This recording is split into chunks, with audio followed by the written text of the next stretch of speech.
Awesome. Thank you so much, Bill. Thank you for all the great work that everyone here does. Thank you all for being here today. I want to start off by saying this. Homelessness is not inevitable. It is the result of choices that we make as a society, and we can make better ones.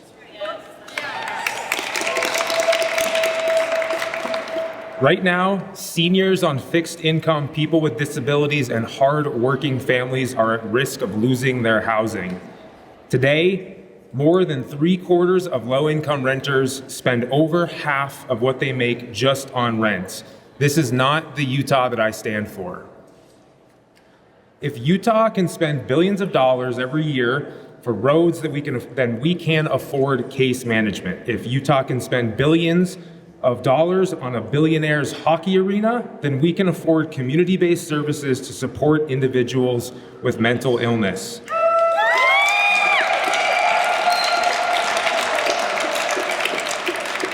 If we can afford a tax cut year after year after year, then we can afford to provide actual affordable housing. Or maybe we can just say no to another tax cut that mostly benefits the wealthiest and choose dignity, stability, and housing for all Utahns.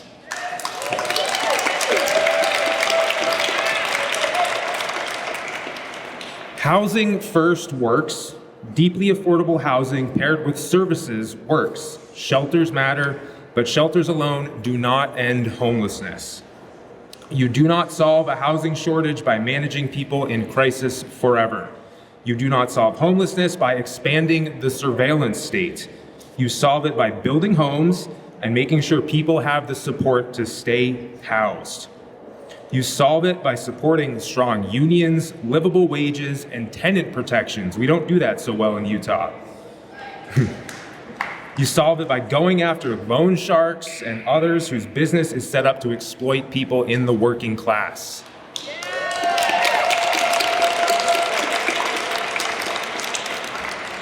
Housing is cheaper than homelessness. Prevention is cheaper than a crisis. And doing what works is always better than doing what is politically comfortable. In 2034, the world will come to Utah for the Olympic Games. I don't want us to be scrambling to explain why thousands of our neighbors are sleeping in shelters or on the street. When AI takes jobs or tariffs kill small businesses, the question is simple. Will people be left to fail, or will there be a safety net to catch them? We need action, not delay. Delay is not neutral, delay is expensive, and delay is cruel. The Housing Now report makes the stakes clear. If Salt Lake County wants to move people out of homelessness, it needs nearly 7,000 housing units in just 4 years. And every year we wait, the cost goes up. The price tag today is already over 50% higher than it was just a few years ago. And you know what? People cannot wait. I am sponsoring a bill that does a statewide analysis like Housing Now. We cannot fix what we refuse to measure.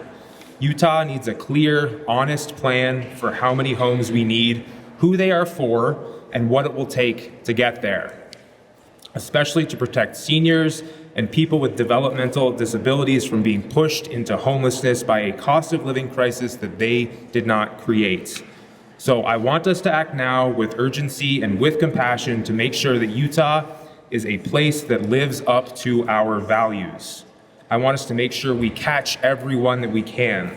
Thank you to the faith leaders, the advocates, and the service providers, the community members who showed up here today and are pushing people like me to do better. Let's meet this moment. Let's build housing. Let's scale up the services. And let's make sure that in Utah, everyone has a safe place to call home.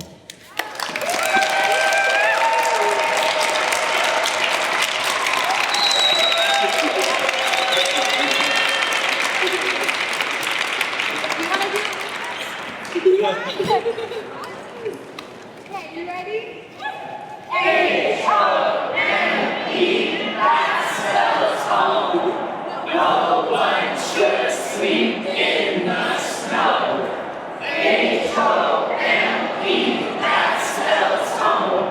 No one should sleep in the snow. H-O-M-E, that spells home.